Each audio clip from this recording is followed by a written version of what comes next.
16 एप्रिलला माननीय Shri doctor Dhananjay Lokhande sir, जे की सदस्य आहेत आदिसभा सावित्रीबाई फुले पुणे विद्यापीठ पुणे, त्याचबरोबर प्राध्यापक संचालक व विभाग प्रमुख आजीव अध्ययन व विस्तार विभाग सावित्रीबाई फुले पुणे विद्यापीठ पुणे, आणि त्यांचा विषय हा डॉक्टर बाबासाहेब आंबेडकर यांचे संविधान समितीतील योगदान.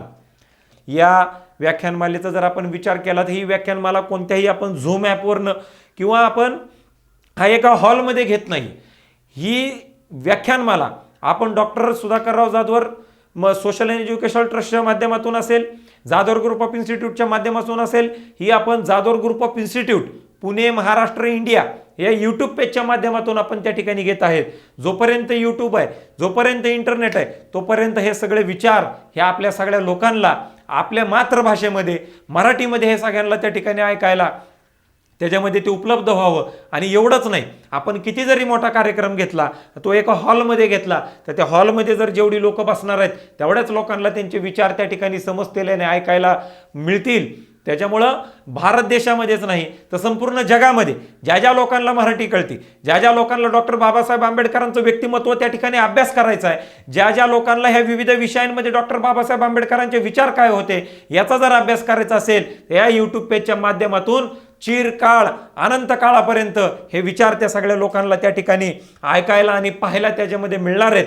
हीच एक अभिमानाची गोष्ट या कार्यक्रमाच्या माध्यमातून आपल्यासाठी त्या ठिकाणी असू शकते. आणि आज हा कार्यक्रम घेत असताना मी आपल्या सर्वांना या कार्यक्रमाच्या निमित्तानं, या कार्यक्रमाचा आयोजक म्हणून त्या ठिकाणी विनंती करणार आहे की ज्या वेळेला हा यूट्यूबला कार्यक्रम त्या ठिकाणी होणार आहे, त्यावेळेला आपण समाजातल्या सगळ्या घटकांपर्यंत हा कार्यक्रम त्या ठिकाणी पोहोचवावा. डॉक्टर बाबासाहेब आंबेडकरांचे विचार हे प्रत्येक व्यक्तीपर्यंत पोहोचले पाहिजेत. आज आपल्या भारत देशाचा आणि महाराष्ट्राचा जर विचार केला तर आज श्रीलंकेचा सुद्धा जर आपण विचार केला तर त्या ठिकाणी आज परीक्षा घेण्यासाठी परीक्षेचे पेपर सुद्धा त्या लोकांकडे नाहीत.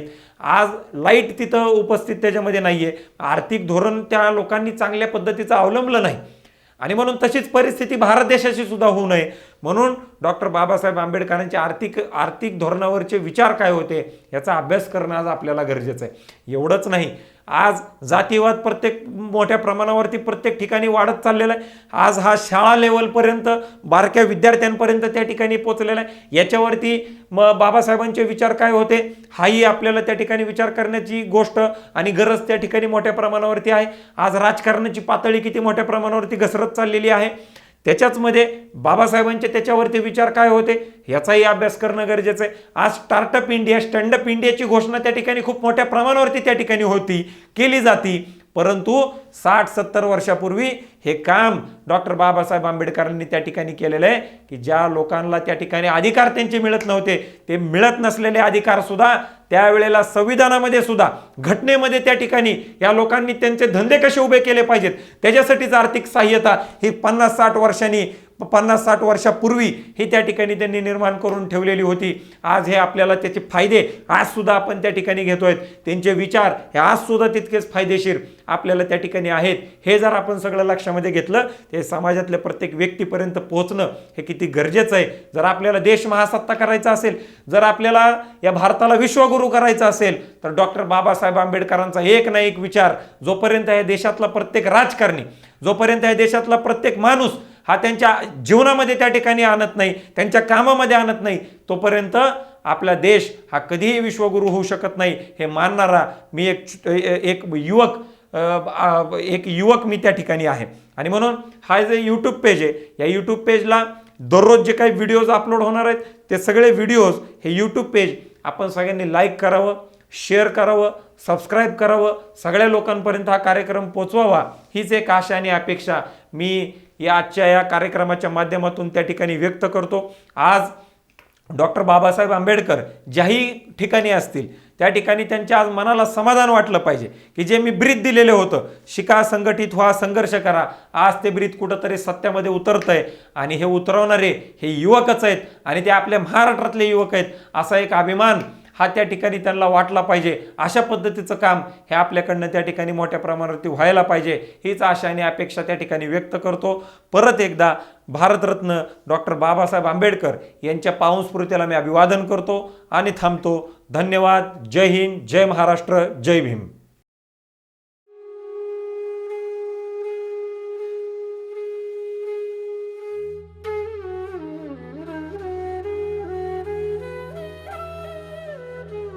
डॉक्टर धनंजय लोखंडे. शिक्षण संशोधन यामध्ये आपला ठसा उमटवणारे डॉक्टर धनंजय लोखंडे यांच्या कर्तृत्वाचा पाया सामाजिक कार्यापासून भरला गेला. मुळातच सामाजिक कार्याची आवड असणाऱ्या डॉक्टर लोखंडे यांनी लेखन आणि प्रकाशन तसेच प्रशासकीय क्षेत्रातही आपले कौशल्य सिद्ध केले आहे. त्यामुळेच आपल्या अनुभवाने ते विविध शासकीय व स्वयंसेवी संस्थांना मार्गदर्शन करत असून त्यांच्या मार्गदर्शनाखाली अनेक विद्यार्थ्यांनी PhD पूर्ण केली आहे. सध्या ते पुणे विद्यापीठातील आजीवन शिक्षण आणि विस्तार विभागाचे प्रमुख तसेच याच विभागात गेल्या 21 वर्षापासून अधिकारी वरिष्ठ व्याख्याते म्हणून कार्यरत आहेत. संत गाडगेबाबा, डॉक्टर बाबासाहेब आंबेडकर यांच्यासह समाजसुधारकांच्या कार्याची विशेष छाप त्यांच्या व्यक्तिमत्वावर असून हाच त्यांच्या अभ्यासाचा विषय राहिला आहे. पुण्यातील सम्यक साहित्य परिषदेच्या अध्यक्षपदावर त्यांनी काम केले आहे. डॉक्टर लोखंडे यांचा जन्म 1 जून 1962 रोजी झाला. BCom नंतर MSW आणि PhD त्यांनी पूर्ण केली. राष्ट्रीय सेवा योजनेचा समाजावरील प्रभाव या विषयामध्ये त्यांनी आपले संशोधन केले आहे. सावित्रीबाई फुले पुणे विद्यापीठाच्या विद्यावाणी या नभोवाणी वाहिनीसाठी त्यांनी विशेष योगदान दिले आहे. तसेच विद्यापीठाच्या बुलेटिनचे संपादक म्हणूनही जबाबदारी सांभाळली. विद्यापीठाच्या अधिसभेचे ते सदस्य आहेत. त्यांच्या कार्याची दखल घेऊन विविध संस्थांनी त्यांना पुरस्कार देऊन सन्मानित केले आहे. दिल्लीच्या भारतीय दलित साहित्य अकादमीकडून डॉक्टर बाबासाहेब आंबेडकर राष्ट्रीय फेलोशिप, पुणे महानगरपालिकेचा आदर्श शिक्षक पुरस्कार, समाजभूषण व कार्यकर्ता पुरस्काराने त्यांना गौरवण्यात आले आहे. अशा प्रकारे सामाजिक कार्यातून समाज विकासाची वाट शोधताना अनेकांना या क्षेत्रातील यशाचा मार्ग दाखवण्याचे मोलाचे कार्य डॉक्टर लोखंडे करीत आहेत. त्यांचे हे कार्य अखंडपणे असेच प्रगती करत राहो आणि युवकांना दिशा देणारे राहो यासाठी जाधवर इन्स्टिट्यूट कडून त्यांना शुभेच्छा. नमस्कार. आज डॉक्टर बाबासाहेब आंबेडकर जयंतीच्या निमित्तानं जाधवर ग्रुप ऑफ इन्स्टिट्यूटचे अध्यक्ष आमचे मित्र प्राचार्य डॉक्टर सुधाकर जाधवर आणि उपाध्यक्ष ॲडव्होकेट शार्दूलराव सुधाकर जाधवर यांनी अतिशय स्तुत्य आणि समाज प्रबोधनासाठी अतिशय उत्कृष्ट असे कार्यक्रम की जे आता आपण ऑनलाईन घेत आहोत. प्रथमतः ह्या जाधवर ग्रुप ऑफ इन्स्टिट्यूटचं मी मनापासून अभिनंदन आणि आभार यासाठी की अशा थोर महामानवांचा विचार, त्यांचं कार्य आणि त्यांनी समाजाला दिलेली दिशा ह्या दृष्टीनं एक समाजमन, समाज हित आणि सामाजिक परिवर्तन आणि समाज प्रबोधन व्हावं ह्या दृष्टीनं त्यांनी आज ही दुसरी ऑनलाईन व्याख्यानमाला घेतलेली आहे. मागच्या वर्षीही त्यांनी अशाच प्रकारचा स्तुत्य उपक्रम घेतला होता. ह्या व्याख्यानमालेत 14 एप्रिल ते 24 एप्रिल 2022च्या दरम्यान अतिशय दिग्गज अशा व्यक्तींचं त्यांनी प्रबोधनात्मक व्याख्यानं आयोजित केलेली आहेत की त्याचा उपयोग समाजातील सर्व स्तरातील व्यक्तींना नक्कीच होणार आहे. ही 10 व्याख्याते जी आहेत या संदर्भामध्ये मी बोलणार नाही, परंतु त्यांचे विषय आणि ही माणसं आणि त्यांनी केलेला अभ्यास आणि समाजाप्रती असलेलं उत्तरदायित्व त्यातून आपल्याला दिसेल. उत्तरदायित्व सर्वात महत्त्वाचं ते की आमचे मित्र डॉक्टर सुधाकर जाधवर आणि त्यांचे पुत्र ॲडव्होकेट शार्दूलराव सुधाकर जाधवर यांनी हा जो उपक्रम घेतला आहे हा अभिनंदनीय आहे.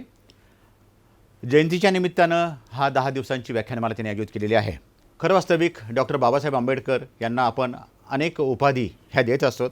त्यामध्ये आपण त्यांना प्रकांड पंडित असं म्हणतो, संपादक असं म्हणत असतो, लेखक म्हणत असतो.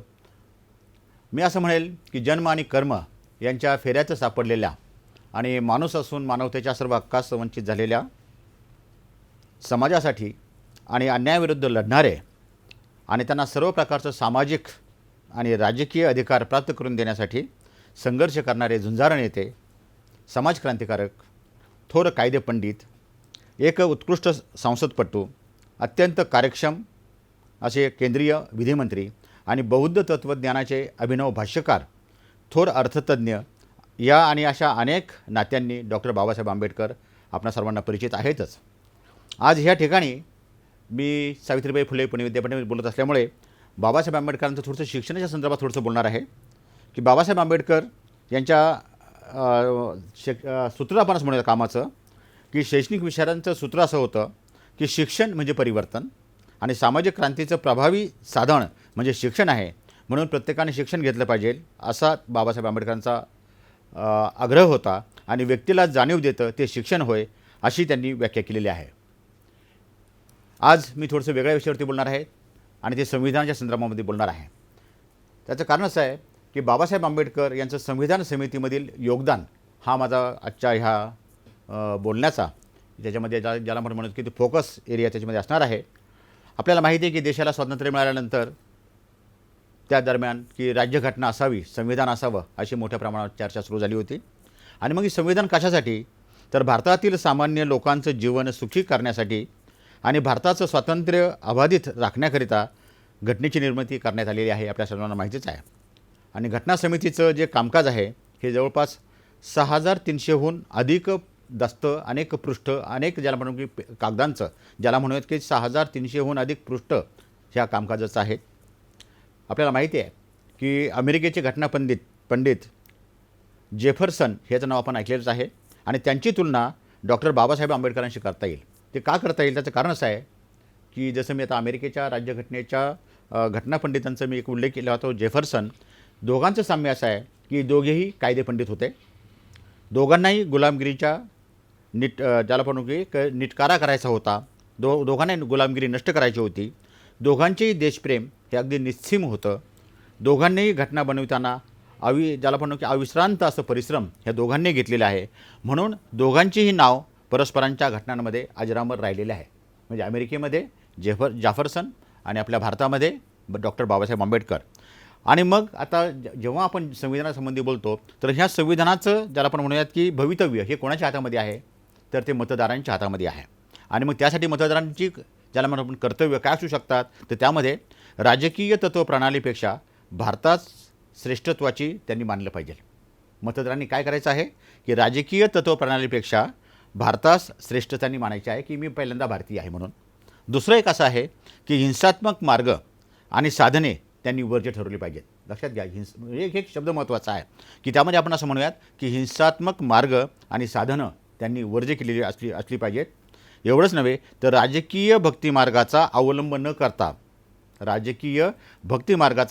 न करता अत्यंत जागृतपणे आणि सद्सद विवेकबुद्धी ही मतदारांनी बाळगलीच पाहिजे. हे करत असताना की बुद्धीनं आपल्या प्रभावी मनाच्या आसराचा बिनचूक उपयोग आपल्याला योग्य काय वाटते त्या ठिकाणी मतदारानं मतदान केलं पाहिजे. आपल्याला माहीत आहे की 17 डिसेंबर 1946ला डॉक्टर बाबासाहेब आंबेडकरांचं घटना समितीमधील भाषण हे अतिशय ऐतिहासिक आहे. ते ह्यासाठी आहे की भारताचं ऐक्य हा त्या भाषणाचा त्याच्यावरती फोकस होता. त्याच्यामध्ये तो विशेष तो होता, केंद्रबिंदूच तो होता की भारताचं ऐक्य. आणि मग त्या भाषणामध्ये काय होतं मी सांगतो आहे की 17 डिसेंबर 1946चा त्यामध्ये असं होतं की पंडित जवाहरलाल नेहरू यांनी घटना समितीचे ध्येय काय असावं, उद्दिष्ट काय असावीत ह्याबद्दलचा ठराव मांडला होता. आणि त्यात अनेक वादविवादाचे त्या काळातले काय प्रसंग असतील ते असतील. त्यामध्ये बाबासाहेब आंबेडकरांनी एक भाष्य केलं होतं की ते असं म्हणतात की त्या भाषणाला अतिशय प्रचंड अशा त्याला म्हणूयात की प्रतिसाद मिळाला होता. ते भाषण आपल्याकडे उपलब्ध आहे, लिखित स्वरूपामध्ये पण आहे आणि सर्वत्र ते उपलब्धही आहे. त्यांनी काय म्हटलं होतं, बाबासाहेबांनी काय म्हटलं होतं त्याच्यामध्ये की त्यांनी फ्रेंच घटना समितीमध्ये घोषित केलेल्या मानवी हक्कांचा परामर्श घेतलेला आहे. कोणी भाषणाला ज्यांनी टाळ्या ज्या म्हणाला पडल्या तिथे 17 डिसेंबरचं 1946चं, तर त्याच्यामध्ये की फ्रेंच घटना समितीचे घोषित केलेल्या मानवी हक्कांचा परामर्श बाबासाहेबांनी त्यामध्ये घेतला आहे. आणि ठरावातील उणीवांचा परामर्शसुद्धा त्यांनी बाबासाहेबांनी घेतलेला आहे की जो ठराव पंडित जवाहरलाल नेहरू यांनी मांडला होता त्याबद्दल बाबासाहेब असं म्हणतात की हक्कांचा उल्लेख केलेला आहे. ह्या ठरावामध्ये हक्कांचा उल्लेख केलेला आहे, पण हक्कभंगाच्या उपायाबद्दल ठरावात काहीच नाही. म्हणजे हक्कभंग झाल्यास त्यावर उपाययोजना नाही, तर मग हक्क असून नसून सारखेच आहेत असं एक बाबासाहेबांनी त्याच्यावरती एक ज्याच्यामध्ये आपण त्यांचं भाष्य त्याच्यामध्ये केलेलं आहे. लोकसत्ताक ह्या शब्दावरून सुद्धा एक वाद निर्माण झाला होता. त्याचं कारण असं होतं की लोकांमधून सार्वभौम सत्ता उत्पन्न होते. बॅरिस्टर जयकर सर की जे आमच्या सावित्रीबाई फुले पुणे विद्यापीठाचे पहिले कुलगुरू होते आणि त्यांचा उल्लेखसुद्धा घटनेच्या अनुषंगानं घेणं अतिशय महत्त्वपूर्ण आहे, कारण त्यांचंही योगदान घटना समितीमध्ये आणि घटना निर्मितीमध्ये अतिशय महत्त्वाचं आहे. अशा आमच्या सावित्रीबाई फुले पुणे विद्यापीठाचे पहिले कुलगुरू आदरणीय बॅरिस्टर जयकर सर यांचं असं म्हणणं होतं की मुस्लिम लीगचे प्रतिनिधी गहिरेज रस्ता ह्या ठरावावर घटना समितीने चर्चा करू नये. कारण एक मुस्लिम लीगचं एक ठराव तिथे मांडला गेला होता आणि बॅरिस्टर जयकर सरांनी असं सांगितलं होतं की ते जर अनुपस्थित असतील त्याच्यावरती चर्चा करू नये.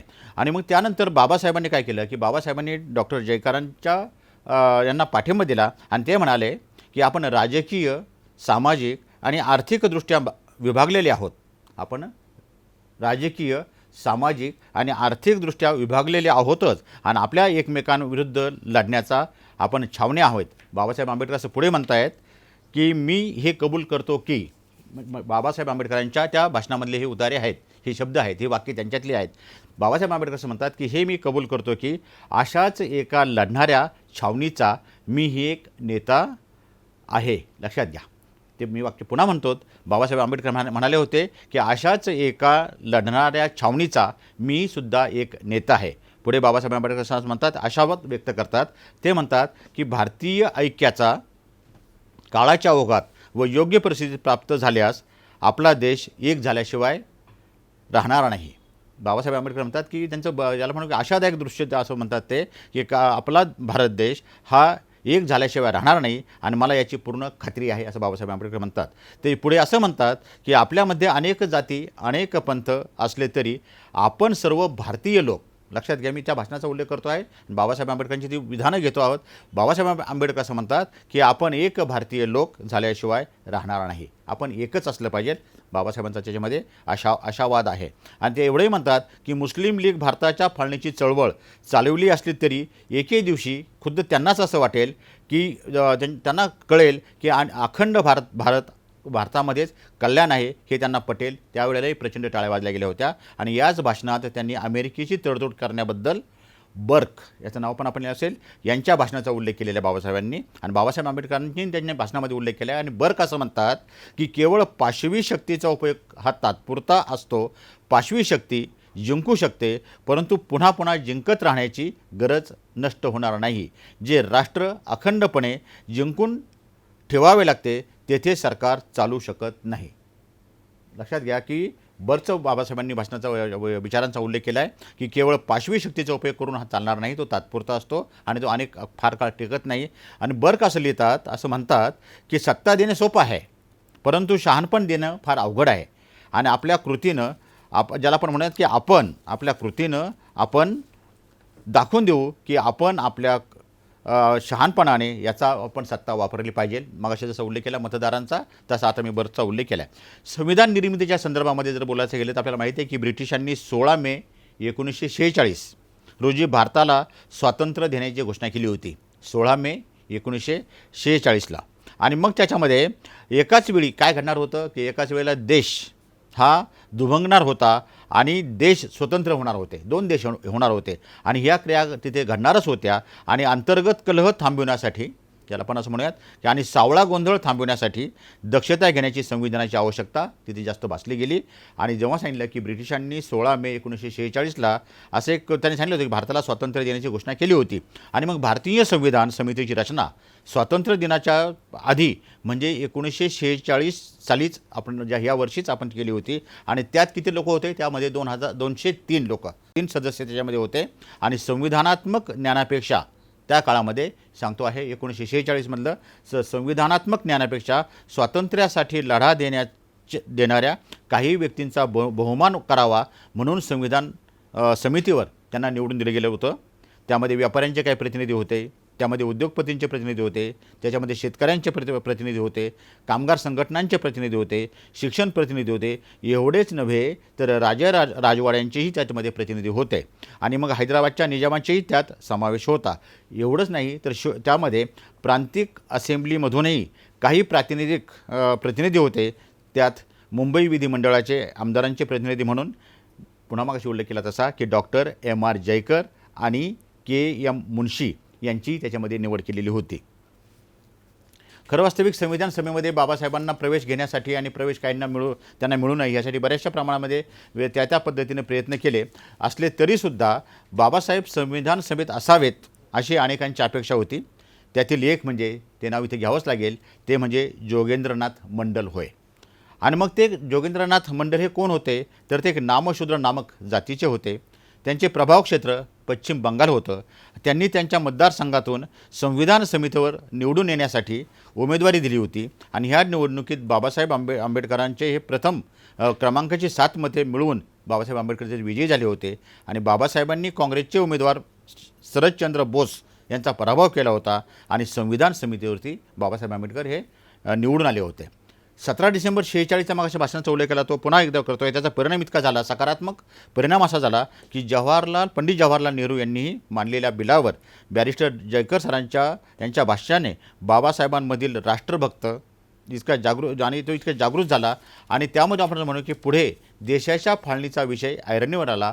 तेव्हा अतिशय एक वेगळी घटना घडली, ती म्हणजे अशी की भारतातील काही भाग की जो पूर्वेचा आणि काही पश्चिमेचा भाग मिळून स्वतंत्र पाकिस्तान निर्माण होणार होता आणि त्यात बंगालची पूर्व आणि पश्चिम भाग अशी विभागणी, ज्याला आपण बंगालची फाळणी म्हणतो आपण, अशी झाली आणि त्यात बाबासाहेबांचे संविधान सभेतील प्रतिनिधित्व हे संपुष्टामध्ये आले. कारण जोगेंद्रनाथ मंडलचा मग आपण उल्लेख केला होता, तो अतिशय महत्त्वाचा होता. आणि मग त्यानंतर काय झालं की जोगेंद्रनाथ मंडल यांचेही केंद्रीय मंत्रिपदही धोक्यात आले होतं.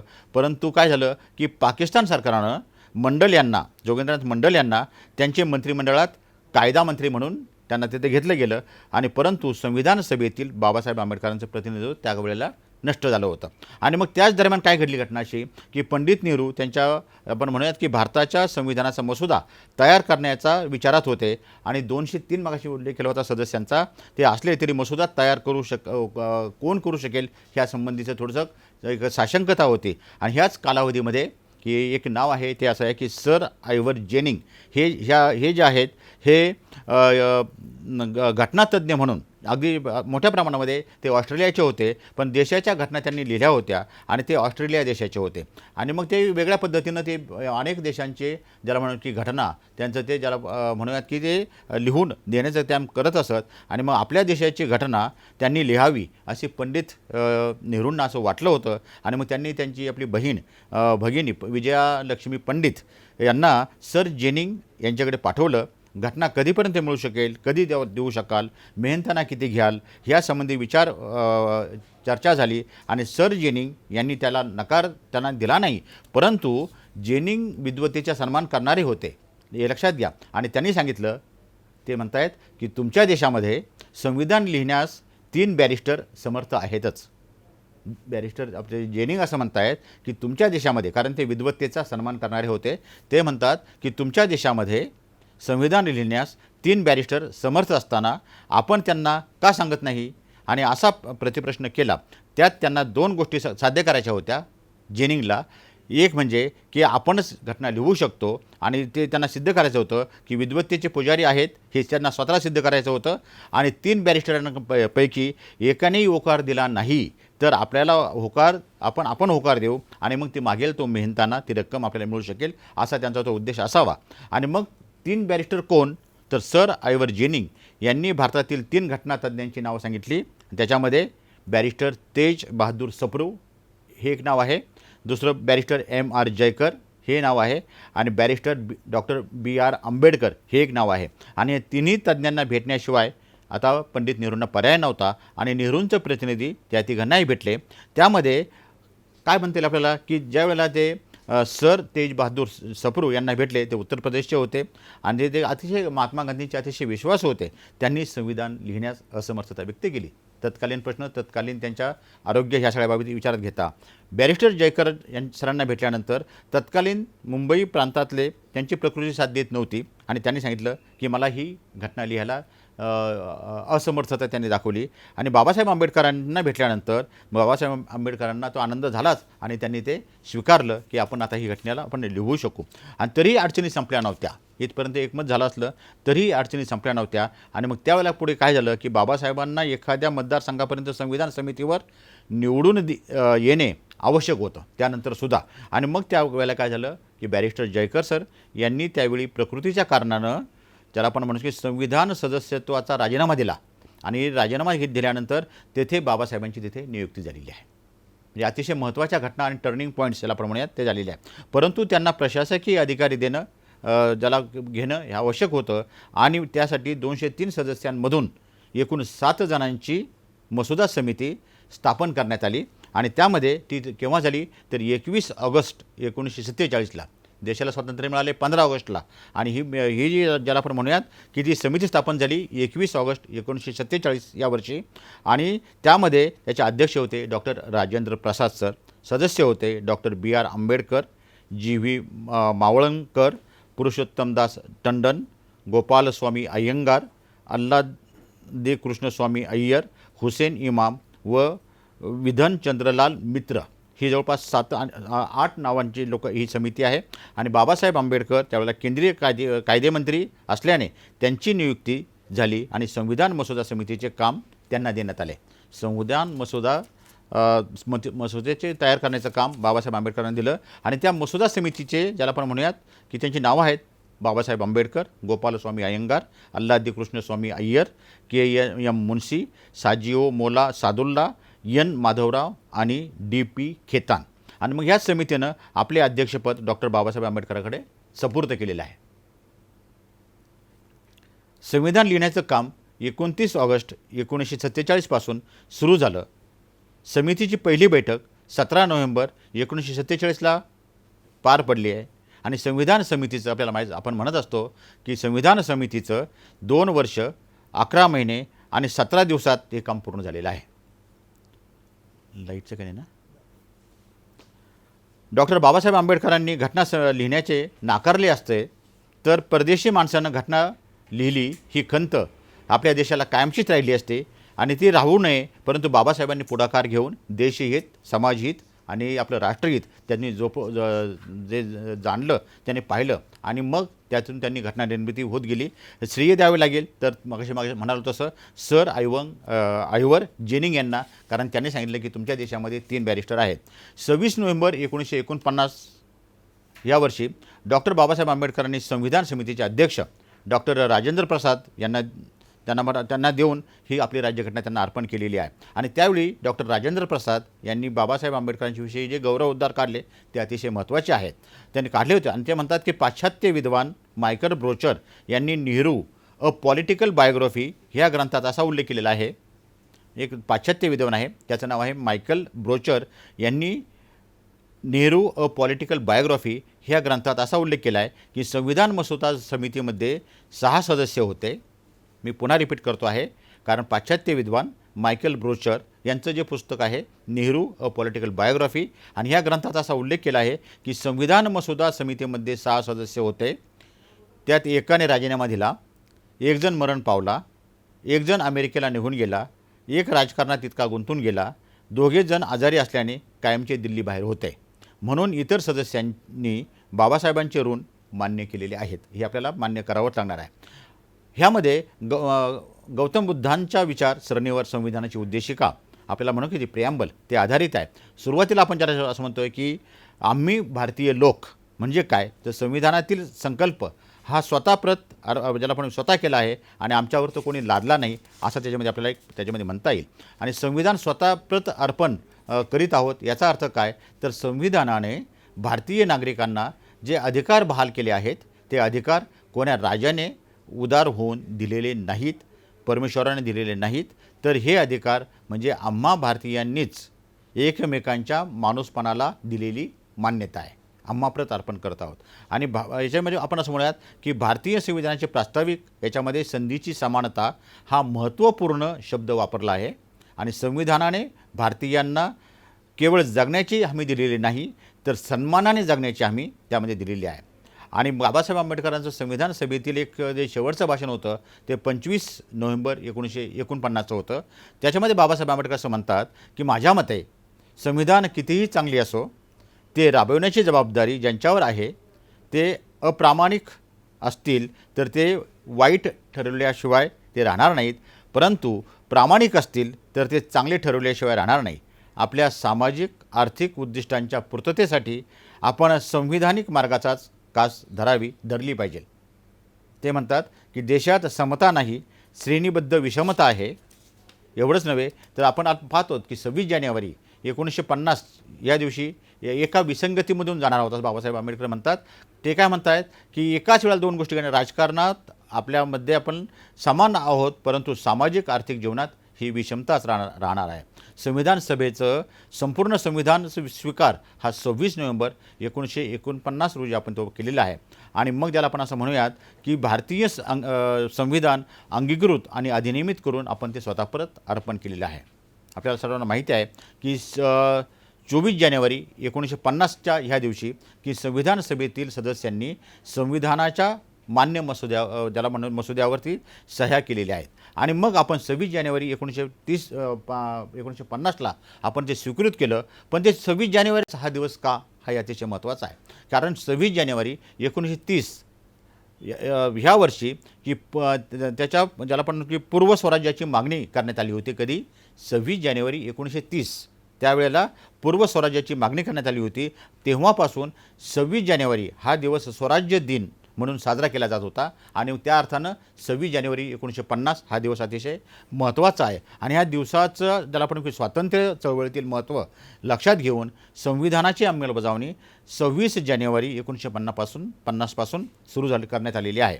आणि मग 26 जानेवारी 1950ला भारतीय प्रजासत्ताक अस्तित्वात आले म्हणून हा दिवस प्रजासत्ताक दिन म्हणून आपण साजरा केला जातो आहोत. आणि मग ह्या संविधानातील मूल्य, संविधानातील इतर बाबी यांचा जर आपण विचार केला तर आपल्याला कळेल की अतिशय महत्त्वाचं आहे. त्याच्यामध्ये फक्त मी काही आता विधानं करणार आहे, त्याच्यावरती फार मोठं भाष्य करणार नाही. पण याच्यामध्ये काय आहे संविधानामध्ये आपण बघितलं पाहिजे. अलीकडे आपण अनेक उपक्रमांमध्ये जयंतीच्या निमित्तानं आपण संविधान आपण हा जो जो ग्रंथ आहे तो एकमेकांना भेट देत असतो. परंतु या संविधानामध्ये काय आहे, त्याच्यामधली आपल्या ज्याला म्हणून की कुठल्या प्रकरणामध्ये नक्की काय आहे ह्यावरती स्वतंत्रपणे भाष्य होणं गरजेचं आहे. परंतु मी काही फक्त ते विधानं करतो आहेत की याच्यामध्ये मूलभूत अधिकार आहेत. तर ते कसला आहे? तो समानतेचा अधिकार आहे. त्याच्यामध्ये कसला अधिकार आहे? स्वातंत्र्याचा अधिकार आहे. विरुद्धचा अधिकार आहे. धर्म स्वातंत्र्याचा अधिकार त्याच्यामध्ये आहे. सांस्कृतिक व शैक्षणिक अधिकार त्याच्यामध्ये आहे. संविधानिक उपाय योजनांचा त्याच्यामध्ये अधिकार आहे. मार्गदर्शक तत्त्व पण त्याच्यामध्ये केलेली आहेत. मूलभूत कर्तव्य पण त्याच्यामध्ये आहेत. आणि संविधानाचं पालन, राष्ट्रध्वज आणि राष्ट्रगीताचा ज्याला आपण की त्याचा आदर आपण सर्वांनी केलाच पाहिजे. एकता अखंडता आपण टिकवण्यासाठी आपण एकत्रित राहिलं पाहिजे. एकोपा बंधुभाव आपण वाढवला पाहिजे. वैज्ञानिक दृष्टिकोनाची जोपासना आपण केली पाहिजे. आणि मानवतावाद की जो संविधानामध्ये आहे तो आपण रुजवला पाहिजे. पर्यावरणाचं रक्षण त्याच्यामध्ये आहे. प्राण्यांबद्दलचा दयाभाव आहे. हिंसेचा त्याग ह्या सगळ्या बाबी त्याच्यामध्ये अपेक्षित आहेत. आणि मग एवढंच नव्हे तर हा जो आपण ज्याला म्हणूयात की याला असं म्हणता येईल की भारत सरकारच्या राज्यपत्रामध्ये काय म्हटलं आहे की घटनेचा जो मसुदा आहे तो जनतेच्या माहितीसाठी व जनतेकडून सूचना मागवण्यासाठी प्रसिद्ध करण्यात त्यापूर्वी आला होता. आणि मग संविधान सभेनं 4 नोव्हेंबर 47 मागची मी उल्लेख केला तसंच की 26 नोव्हेंबर 1919पर्यंत एवढा प्रदीर्घ काळ त्यांनी चर्चा केली. आणि त्यावेळेला अनेक नागरिकांकडून त्यांनी मतं मागितली होती. आणि जवळपास 7,635 एवढ्या सूचना त्याच्यामध्ये आल्या होत्या. आणि 2,443 सूचना ह्या सभेनं स्वीकारल्या होत्या. आणि मग त्यातून हे संविधानाची निर्मिती ही झालेली आहे. आणि मग आजचं आपण ज्या विषयावरती भाष्य केलेलं होतं ते असं होतं की बाबासाहेब आंबेडकर यांचं संविधान समितीमधील योगदान म्हणजे संविधानामध्ये ते त्यांचा प्रवेश झाला कसा, संविधानातली त्यांची एक सर्व भाषणं आणि संविधानात निर्मिती आणि मग ती 26 जानेवारी 1950पर्यंत आणि 1946 पासून हा सगळा प्रवास जर आपण पाहिला तर बाबासाहेब आंबेडकरांनी संविधानाच्या निर्मितीमध्ये त्यांचं ते योगदान आणि त्यासाठी आपल्या या अखंड भारताला पुढे नेण्यासाठी हे संविधान आपल्याला अतिशय महत्त्वाचं आहे. याचं योगदान हा शब्द आपल्याला सोपा वाटतो आहे, परंतु संपूर्ण त्यांनी म्हटलं आपण जसं मागाशी उल्लेख केला होता की 2 वर्षपेक्षा जास्त कालावधी याला लागलेला आहे आणि त्याच वेळेला स्वातंत्र्य आपल्या देशाला मिळालं होतं. आणि हे सगळं एकसंघ टिकवण्याचं काम ह्या संविधानामध्ये आहे. त्या दृष्टीनं संविधानामधील डॉक्टर बाबासाहेब आंबेडकरांचं योगदान, त्या समितीतील सदस्यांचं योगदान हे अतिशय महत्त्वपूर्ण आहे. आणि माणसाला माणूस म्हणून जगण्याचा एक जो अधिकार आहे ह्या संविधानानं आपल्याला दिलेला आहे. आज मी माझ्या समारोप करत असताना मी पुन्हा एकदा जाधवर ग्रुप ऑफ इन्स्टिट्यूटचे आमचे मित्र डॉक्टर सुधाकरराव जाधवर आणि त्याचे अध्यक्ष ॲडव्होकेट शार्दूलराव सुधाकरराव जाधवर यांचं मी मनापासून अभिनंदन आणि आभार यासाठी आहे की ह्या माध्यमातून अनेक ठिकाणी अनेक ज्याला आपण म्हणूयात की संशोधकांना एक ज्यांना म्हणू की समाजातील विविध घटकांना अभ्यासकांना अशा ह्या तुमच्या व्याख्यानांचा अनेक लोकांना फायदा होणार आहे. आणि यातून कदाचित काही प्रेरणा घेऊन काही काही वाचन, एक वाचन संस्कृती तयार होईल. आता मी जसं त्या भाषणांचा उल्लेख केला होता, तर ही संपूर्ण भाषणं आजही उपलब्ध आहेत. एवढंच नव्हे तर संविधानाच्या संदर्भामध्ये की डिबेट्स, कॉन्स्टिट्यूशनमध्ये काय काय डिबेट झालेत त्याचे अनेक खंड इंग्रजीमध्ये भारत सरकारनं, ज्याला आपण म्हणतो की महाराष्ट्र शासनानं ही छापलेली आहेत. आणि आत्ताच काही 1-1.5 महिन्यापूर्वी मला समजलं की याचं संपूर्णमध्ये मराठीमध्ये भाषांतरही आता उपलब्ध आहे. तर त्याच्यामुळे जे डिबेट्स, ज्याच्यामध्ये चर्चा त्याच्यामध्ये झालेल्या आहेत, तेही अतिशय महत्त्वाचे ठरतील. कोणी त्यावेळेला काय काय मतं मांडली गेली होती त्याच्या नोंदी आपल्याला बघतील. मी वाचकांना आणि अभ्यासकांना अशी नक्की विनंती करेल की हे संविधान सभेतील जो डिबेट जो आहे तो आपल्याकडे आपण त्याच्यावरती चर्चा होणं अतिशय गरजेचं आहे आणि त्या दृष्टीनं पुढे जाणं अतिशय महत्त्वाचं आहे. पुन्हा एकदा मी जाधवर ग्रुप ऑफ इन्स्टिट्यूटचा आभार मानतो. या ठिकाणी मला त्यांनी संधी दिली त्याबद्दल मी त्यांचे आभार मानतो. या ठिकाणी मी थांबतो. धन्यवाद.